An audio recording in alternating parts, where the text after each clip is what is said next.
Somewhere, at this very moment, a gardener is positioned by the edge of a raised garden bed, carefully lifting a large, flat piece of cardboard that was placed there weeks prior to suppress unwanted vegetation.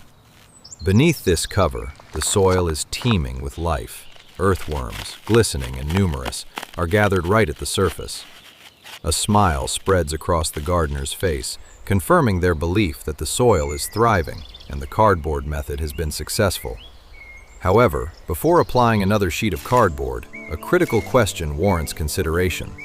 Are these earthworms congregating at the surface in celebration, or are they exhibiting the same behavior one would adopt if confined to a sealed, airless house on a hot, still night, desperately seeking breathable air? A soil scientist from Washington State University dedicated over 20 years to studying the effects of such coverings, and her findings dramatically alter this common perception. The issue, it turns out, is not the cardboard itself, which is a readily available and exceptionally useful resource for gardeners. Rather, it is the cardboard's flat, compressed, and sealed form.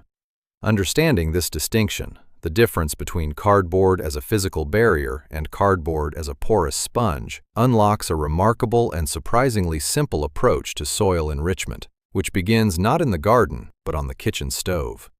Let's meticulously examine this process from beginning to end to understand what truly transpires when a piece of cardboard is boiled and introduced to a garden. Part 1 delves into why flat cardboard can inadvertently suffocate your soil. To grasp the transformative impact of boiling, one must first comprehend the fundamental function of a flat cardboard sheet as a weed suppressor. By blocking sunlight, it effectively halts weed growth, a principle embraced by proponents of no-dig and lasagna gardening.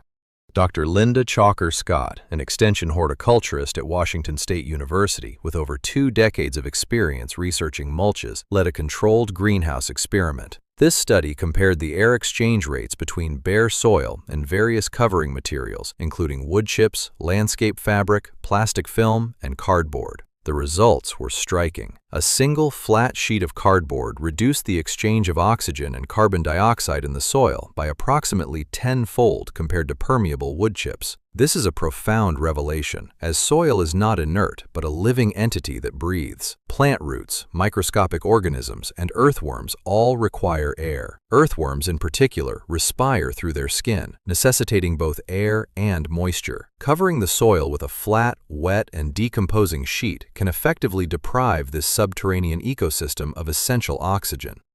Therefore, the visible presence of worms at the surface may not always signify a thriving environment, but rather a desperate escape. Every gardener who utilizes cardboard eventually encounters this conflict. The carbon content of cardboard is beneficial for soil organisms, yet its impermeable nature can stifle the very life it aims to support. For many years, the standard advice was to use cardboard once and then bury it under other mulches or to avoid it altogether. However, a third, cost-free alternative exists, requiring only boiling water and approximately half an hour. This method preserves the beneficial carbon while eliminating the sealing effect. Part 2 details a 30-minute modification that transforms a barrier into a sponge. The crucial step often overlooked is that boiling cardboard is not about cooking it into a new substance, but about altering its physical structure from within. Cardboard is primarily composed of cellulose, a resilient fiber also found in dry leaves and decaying wood, which is a favored food source for soil microbes and fungi. However, when cellulose is dry and compacted into a stiff board, it is difficult for these organisms to access. They can only slowly break it down from the edges, explaining why flat sheets can remain largely intact for extended periods. When immersed in hot water, however, a visible physical change occurs. The heat and water penetrate the fibers, loosening them and allowing them to absorb moisture. The rigid board swells, softens, and breaks down into a pliable pulp, resembling damp felt or cooled oatmeal. This process transforms a sealed block of carbon into an airy, moisture-retentive structure that is readily accessible to soil life, effectively converting a barrier into a porous matrix. The effectiveness of hot water over simple soaking lies in its speed. A board that would take days to soften will yield to simmering in 30 to 60 minutes. Furthermore, the heat provides a sterilization effect, eliminating weed seeds and fungal spores from recycled cardboard, which is particularly advantageous when using the pulp for starting seedlings. The process is remarkably straightforward. Use only plain brown cardboard, devoid of glossy coatings, waxy waterproofing, or heavy inks. Remove all plastic tape and staples. Tear the cardboard into pieces approximately 2 inches square. Submerge these pieces in water, ensuring they are covered by 1 to 2 inches of liquid, and simmer gently for 30 to 60 minutes. The goal is not to create a paste, but a soft, fibrous pulp. The critical skill is the squeeze test. Once cooled, take a handful of the pulp and squeeze it. It should feel like a well-wrung sponge, cohesive when pressed, but easily broken apart, releasing only a small amount of water. Excessive moisture will lead to recompaction and sealing, negating the intended benefit. This tactile sensation is paramount for all subsequent applications. Once this softened carbon pulp is cooling, you no longer possess a mere weed barrier, but the raw material for 5 distinct gardening tools, and a 6th that is truly innovative. Our Blueprint segment offers a vital resource. To assist with the upcoming detailed instructions, a QR code is provided on screen, which leads to the free Rooted Grace Boiled Cardboard Blueprint. This printable guide contains all formulas, a moisture squeeze test chart, a guide to safe cardboard types, and troubleshooting advice, designed to eliminate the need for pausing or rewinding. It is a complimentary resource, readily accessible now. Part 3 introduces tea leaves and cardboard, a slow, steady feast for earthworms. The first tool, which provides a gentle, sustained food source for earthworms and their microbial partners. Many worm bin owners use fresh kitchen scraps, but these decompose rapidly and can generate heat and acidity, leading to an anaerobic and unpleasant environment. Softened cardboard pulp, in contrast, mimics the forest floor, holding moisture without becoming waterlogged and maintaining air channels, creating an ideal habitat for red worms. The efficacy lies in the structure and moisture retention, not in any adhesive component. The myth that cardboard glue specifically attracts worms has been debunked. Earthworms are primarily drawn to the soft, damp, fungus-friendly fibers. A reliable mixture consists of 1 part drained used tea leaves, 1 part softened cardboard pulp, and 1 part worm castings or garden soil. Tea leaves contribute essential nitrogen, which is scarce in cardboard, enabling worms to thrive. For enhanced aeration, incorporate 10 to 20% dry leaves or biochar. Aim for the characteristic 60 to 70% moisture content of a wrung sponge. Allow the mixture to rest for half a day, then incorporate it shallowly into garden beds, about 1 to 2 inches deep, or add it to worm bins in small handfuls, avoiding clumps larger than one's hand to ensure adequate air circulation. This method provides a slow-release feed, preventing the rapid acidic surge associated with fresh scraps.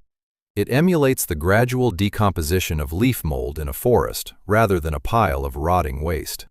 This leads to the logical question: if this mixture benefits the soil, what happens when a living seed is placed within it? Part 4 presents Seed Starting Pods That Come Alive, the second tool, transforming the pulp into living seed-starting pods, offering a significant improvement over conventional plastic trays. Commercially available peat pellets, while moisture retentive, are largely inert and can become resistant to re-wetting when dry. In contrast, these pods are biologically active, rich in microbes, and so easily broken down that roots can grow through them unimpeded, minimizing transplant shock. The recipe involves 2 parts softened cardboard pulp, 1 part worm castings, 1 part fine compost, and 10 to 15% coconut coir or fine biochar for aeration. Achieve the familiar 60 to 70% moisture level, ensuring the mixture holds its shape without dripping. Gently form small balls, about 2 inches in diameter, or press into molds or cups. Overcompaction will restrict airflow, which is vital for developing roots. Allow the pods to firm up in a cool location for half a day before sowing seeds. The benefit is the elimination of transplant shock. The entire pod is planted, dissolving into the soil and becoming a living medium for moisture, gentle nutrients, and beneficial microbes from the outset. This prompts the next inquiry: If a small quantity of softened carbon can invigorate a seed, what impact can it have on a sluggish compost pile? Part 5 introduces a spoonful of starter for a stubborn pile, the third tool, designed for compost piles that remain dry and inactive. The objective is to create a small, potent batch of softened carbon starter, which is then introduced into the core of the compost heap to stimulate decomposition. This principle is akin to using a sourdough starter or a handful of finished compost to inoculate a larger mass. Many compost piles struggle due to the presence of dry organic matter, such as leaves, grass, and cardboard, which remain parched and intact for extended periods because microbes cannot readily colonize hard, dry, and airless materials. To address this, a small quantity of softened cardboard pulp, crumbled dry leaves, and brown paper is mixed with water and warmed until soft and crumbly. Once cooled and squeezed to a damp, not dripping consistency, it is enriched with finished compost, worm castings, or garden soil to introduce live microbes. This starter mixture is then layered thinly throughout the compost pile, interspersed with dry brown materials and green scraps. By introducing dozens of moist, living ignition points within the pile, decomposition spreads outward into the surrounding dry material. Unlike simply adding dry cardboard, this method ensures consistent moisture and aeration, preventing the formation of dry pockets that fail to decompose. Furthermore, considering the importance of moisture distribution, what if this capability could be integrated directly alongside a thirsty plant during the hottest summer weeks? Part 6 presents moisture that hides under the mulch and capsules that feed while they water. Tools 4 and 5, specifically beneficial for container gardening. The first is a smart mulch layer. While conventional mulches like straw or bark effectively block sun and wind, they can dry out and become ineffective at retaining moisture during extreme heat. By mixing boiled pulp with water to achieve a loose, porridge-like consistency and then combining it with dry mulch, approximately 1 part pulp to 3 or 4 parts mulch, a layer applied an inch or 2 thick around plants, keeping it a hand's width away from the stem, creates a hidden water reserve. The cellulose in the pulp retains moisture and releases it slowly as the soil dries, maintaining consistent moisture levels. However, a crucial caution is to always maintain a loose and breathable layer, never applying thick pulp directly to the soil as a solid seal, which would recreate the airless conditions that hinder soil health. The second tool, moisture-holding capsules, is particularly useful for pots. A mixture of 2 parts pulp, 1 part worm castings, 1 part fine compost, half a part drained tea waste, and a little biochar, when squeezed to the characteristic damp sponge consistency, can be formed into balls about 2 inches in diameter and allowed to firm up in the shade for half a day. These are then buried around the root zone of plants. While these capsules may not retain as much water as petroleum-based hydrogels, they offer a continuous, slow release of moisture while simultaneously introducing beneficial microbes, providing nourishment, and gradually decomposing into the soil. This transformation from a water-retaining capsule into living earth represents a significant advantage. This leads to the most intriguing and innovative applications of all. Part 7. The real magic. What you mix the pulp with. The fundamental principle uniting all these techniques is that cardboard pulp provides water retention, structural looseness, and slow carbon feeding, but lacks significant plant nutrients. Therefore, the key is to pair it with complementary materials that supply these missing elements. One remarkable application transforms you into a rudimentary paper maker. Blending the pulp with water until loose and wet, then incorporating a pinch of worm castings and fast-sprouting seeds like lettuce, radish, basil, or marigolds allows for the creation of seed paper. Spread thinly on a screen or cloth and allowed to dry, this seed paper can then be torn into pieces, laid on the soil, lightly covered, and watered. The entire sheet dissolves, allowing the seeds to germinate directly through it, eliminating transplanting and ensuring a weed-free start due to the initial boiling process.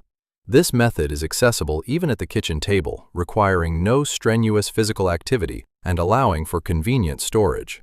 Furthermore, it can be gifted, turning discarded delivery boxes into thoughtful presents, such as basil seed paper or wildflower strips.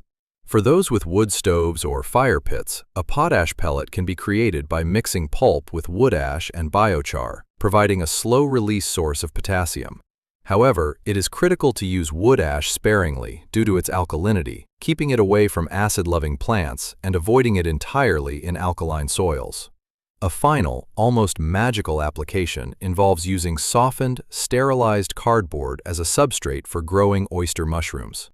Popularized by mycologist Paul Stamets, layering boiled pulp with oyster mushroom spawn in a jar or box allows the mycelium to colonize the softened fiber.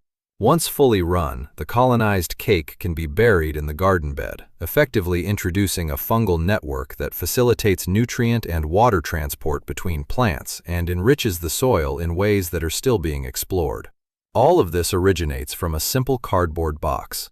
The singular mistake that can undermine all these beneficial applications is allowing the mixture to become packed, dense, heavy, and airless, thereby recreating the very problem of soil suffocation that the Washington State research highlighted. A healthy mix should smell like wet paper, damp earth, or young compost, mild, clean, and alive. A sharp, sour, rotten, or stagnant odor indicates a lack of oxygen. In such cases, the material should be loosened with dry leaves, coir, biochar, or dry soil to reintroduce air. It is crucial to remember that this material is a soil builder, enhancing structure, moisture retention, and microbial life, rather than a primary fertilizer. Plants will still require traditional compost, castings, and minerals for robust growth. Begin by experimenting in a small area, such as one corner of a bed or a single container, and observe the results over a week or two. Monitor for signs of loosening soil, unusual odors, the presence of small flies, or unexpected yellowing of plants. If the outcomes are positive, then the practice can be expanded, and rely on the consistency check throughout the process. If it holds its form, it's suitable. If it disintegrates, it needs further work. When it behaves like pliable earth, incorporate some dry components. If it turns to powder, a touch of dampness is required. Here's the sole trade insight of genuine value, and it stems not from clandestine dealings but from simple financial realities. There's a clear reason why your local garden supplier offers hydrogel beads, cocoa coir pucks, prepared soil mixes, and never mentions the utility of a simmered cardboard container. These items can be boxed, transported, branded, and displayed for purchase. A vessel crafted from processed cardboard, however, cannot. It's impossible to establish a commercial venture based on the cardboard destined for your recycling receptacle, and consequently, no one ever bothered to inform you of its potential. This isn't a clandestine revelation. It's merely how this information gradually faded from common knowledge. Therefore, the next time a flat piece of cardboard is headed for disposal, take a brief moment to consider. 30 minutes submerged in water can transform that discarded box into nourishment for your earthworms, a nurturing bed for young plants, a source of moisture retention during arid spells, a vessel prepared for seeding, or even the nascent structure of a mycelial network beneath your feet. The horticultural world has consistently favored those who re-examine what others dismiss as refuse. Simmer the cardboard. Begin with a small section and allow the subtle, living processes you uncover with your own efforts to guide you further. If this has revealed a new perspective to you, pass it along to a fellow garden enthusiast who is still placing flat sheets directly onto their soil, and continue to inquire, continue to develop, and continue to discover beauty in the foundations of plant life.